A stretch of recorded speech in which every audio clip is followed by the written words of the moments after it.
Proses supervisi adalah suatu metode atau pendekatan yang digunakan untuk memantau, mendukung, dan mengarahkan individu atau kelompok dalam mencapai tujuan tertentu.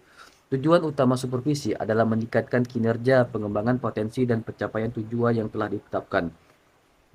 Berikut adalah beberapa tahapan dalam proses supervisi.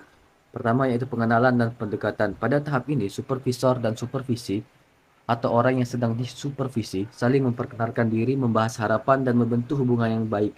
Supervisor juga menjelaskan peran, tanggung jawab, dan harapan yang terkait dengan supervisi.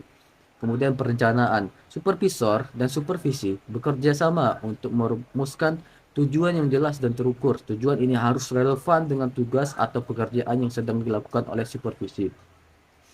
Perencanaan juga mencakup penentuan jadwal, pertemuan supervisi, dan metode evaluasi yang akan digunakan.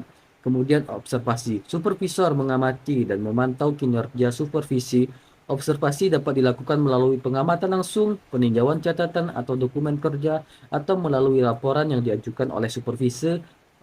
Observasi ini bertujuan untuk mengevaluasi kinerja supervisi, mengidentifikasi kekuatan dan kelemahan, serta menentukan area yang perlu ditingkatkan.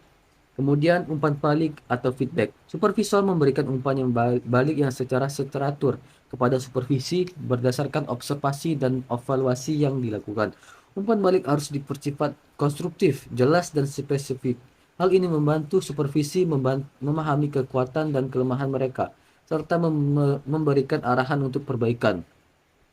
Pembinaan atau coaching. Supervisor memberikan dukungan, bimbingan, dan saran kepada supervisi untuk meningkatkan keterampilan, pengetahuan, dan kemampuan mereka.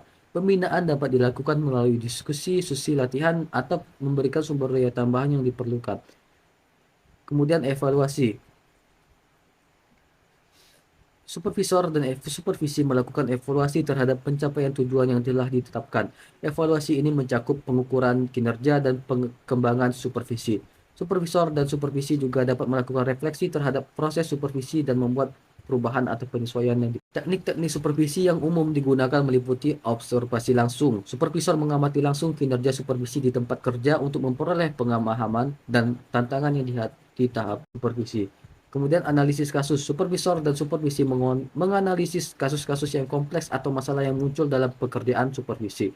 Kemudian yang terakhir, diskusi kelompok. Supervisor memfasilitasi diskusi kelompok kerja antar supervisi dengan rekan kerja atau koleganya. Diskusi dapat membantu dalam pertukaran pengalaman antar supervisi dan yang lainnya.